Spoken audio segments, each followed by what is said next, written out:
श्रीमंदिर में श्रृंखला विशृंखला दुई जन सेवकों को कारण दर्शा नोटिस जारी कर मुख पखाड़ सेवक मदन मोहन खुंटिया और विश्वनाथ खुंटिया।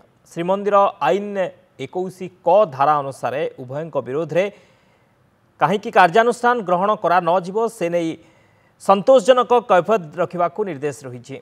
तेज 7 दिन भितर उत्तर रखा कहुई। श्रीमंदिर कमांडर जरिया कैफियत दाखल करने को कह धार्य समय भितर यह हस्तगत नहेले कार्यानुष्ठान ग्रहण करा स्पष्ट कर गत डिसेम्बर 16 तारिख में मुक्तिमंडप सामने अवकाश पादुका बंटन को नहीं उभय सेवक परस्पर को गाड़ीगुलज करने मारपिट कर रक्ताक्त करते।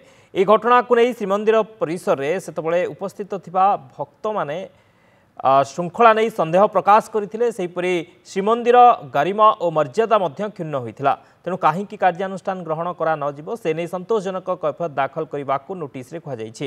श्रीमंदिर मुख्य प्रशासक डॉ अरविंद पाढ़ी यह नोटिस जारी कर।